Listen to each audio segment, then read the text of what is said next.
Assalamualaikum warahmatullahi wabarakatuh. Saya David Rohmadani dari kelas KPI 3A akan menjelaskan tentang rangkuman sejarah dakwah bab 1. Pengertian ruang lingkup sejarah dakwah. Pengertian sejarah sendiri berasal dari bahasa Arab, yaitu syajaratun, artinya pohon. Nah, kenapa bisa pohon? Karena kita dapat lihat pohon sendiri bercabang-cabang. Ada akar, batang, ranting, dan daun. Sedangkan pengertian sejarah dakwah sendiri adalah peristiwa masa lampau umat manusia dalam upaya memanggil umat kepada Islam, serta reaksi umat yang diseru dan perubahan setelah dakwah dilakukan. Belajar sejarah dakwah itu untuk mempelajari kemajuan dan kemunduran dakwah Nabi dari masa ke masa.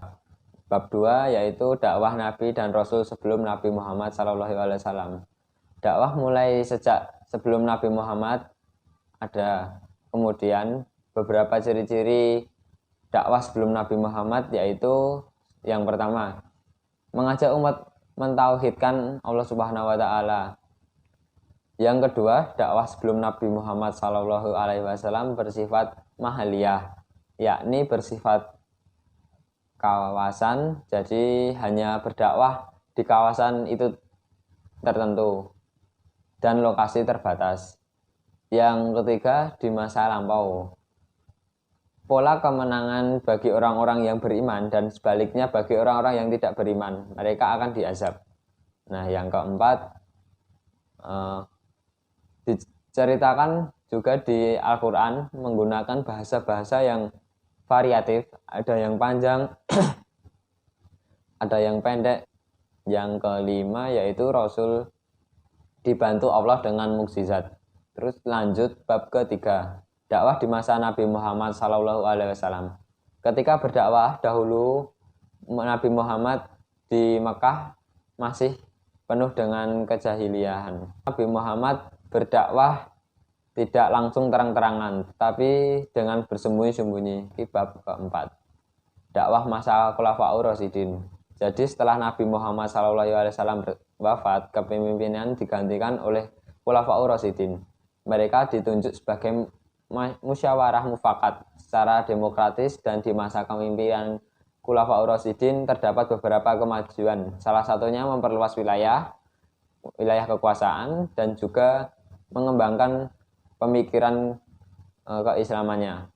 Lanjut bab 5. Dakwah di masa Bani Umayyah. Di masa Bani Umayyah terjadi perubahan masa kepemimpinan. Dulu di masa Khulafaur Rasyidin sistem pemilihannya secara demokratis dan mufakat. Sedangkan di masa Bani Umayyah menggunakan sistem turun-temurun atau disebut dinasti yang kekuasaannya sangat otoriter dan mendominasi. Di masa Bani Umayyah melakukan perluasan wilayah sampai ke Asia, Afrika, Spanyol, dan mereka tidak hanya melakukan perluasan namun juga membangun peradaban, misalnya membangun pusat keilmuan yang melahirkan tokoh-tokoh penting. Lanjut bab ke-6 yaitu berdinasti Abbasiyah. Dinasti Abbasiyah didirikan tahun 132 Hijriah, mengalami masa keemasan saat dipimpin oleh Harun ar-Rasyid, menjadikan negara makmur.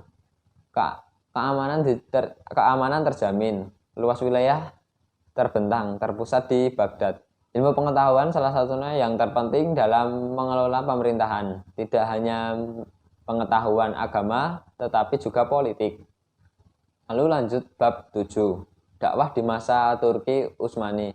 Turki Utsmani didirikan oleh bangsa Turki dari Iblah Oghuz. Tokoh dalam Utsman bin Eritoglu. Turki Utsmani ini memimpin selama 7 abad dan 38 sultan. Konstantinopel, dinasti Turki. Lalu dinasti Turki Utsmani runtuh karena 1. Wilayah kekuasaannya yang sangat luas, 2. Penduduk yang heterogen, 3. Kelemahan para penguasa atau pemimpin, 4. Korupsi yang merajalela pemberontakan tentara sendiri. 8. dakwah Wali Songo. Salah satu ciri dakwah Wali Songo yaitu bertahap. Di Indonesia sebelum adanya Islam mayoritas, warganya masih menganut Hindu-Buddha. Nah, kemudian kapitalnya ada yang menyebut animisme, ada yang menyebut dinamisme, kemudian datang Wali Songo. Dakwah yang dilakukan Wali Songo bertahap, tidak langsung atau memaksakan untuk orang atau masyarakat masuk agama Islam. Tetapi dengan memanfaatkan elemen-elemen budaya, Wali Songo dengan pelan-pelan mendorong masyarakat lewat pemberdayaan ekonomi dan pendidikan. Wali Songo datang menuntut masyarakat dengan pelan-pelan. Pesantren juga merupakan warisan dari para wali. Meskipun pada zaman Nabi belum ada pesantren, namun makin berkembangnya zaman, kemudian menyesuaikan. Nah, di dalam pesantren proses pembelajaran secara pelan-pelan, mulai dari dasar yang dibimbing oleh kiai.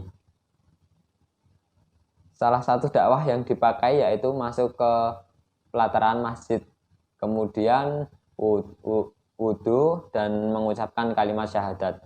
Nah, media dakwah yang dilakukan oleh Wali Songo salah satunya menggunakan wayang. Kenapa wayang? Karena pada zaman itu wayang merupakan pertunjukan yang disukai oleh masyarakat. Di sana salah satunya Wali Songo yaitu Raden Mas Syahid.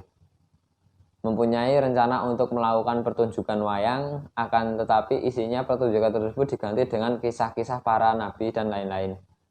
Jadi intinya Wali Songo itu memadukan budaya dakwah dengan kata lain Wali Songo tidak anti budaya. Dari situ kita belajar bahwa budaya itu harus dilestarikan dan dijaga. Lalu bab 9. Bab 9, Indonesia adalah bagian dari Asia Tenggara. Asia Tenggara ini dalam hal dakwah memiliki ciri khas dibandingkan dengan Eropa, Afrika yang mempunyai karakter dakwah masing-masing. 3 kunci dakwah di Asia Tenggara yaitu damai, ramah, dan toleran. Nah, Islam masuk di Asia Tenggara tidak lewat jalur peperangan. Islam di Asia Tenggara itu Islam yang akomodatif. Misalnya seperti Timur Tengah, konflik itu bisa bermacam-macam. Bisa karena ekonomi, bisa karena minyak, bisa karena politik, dan perebutan pengaruh. Lanjut bab 10. Dakwah di Cina dan Afrika. Di Afrika tahun 2003 sejumlah 800 juta orang dari 54 negara penduduk menganut 40% agama Islam, 40% agama Kristen, dan 20% agama pagan. Bab 11. Perkembangan Islam di Eropa. Tidak luas dari imigran dari Afrika. Islam masuk ke Eropa melalui cara penaklukan atau peperangan. Tetapi sampai saat ini Islam menjadi negara minoritas di Eropa. Namun ada beberapa kontribusi Islam di Eropa pada waktu itu, baik budaya maupun peninggalan sejarahnya. Contoh, globe, peta katun, bahkan sabun juga berasal dari Islam. Islam di Amerika dibawa masuk dan disebarkan oleh Buddha. Sedangkan Islam di Australia masuk pertama kali di bawah imigran Timur Tengah. Islam di sini diterima cukup baik. Di Australia Islam banyak mendapat support dari masyarakatnya. Ya, walaupun masih terdapat Islamofobia di benak masyarakat Australia. Ya mungkin itu rangkuman dari saya. Sekian, kurang lebihnya mohon maaf. Assalamualaikum warahmatullahi wabarakatuh.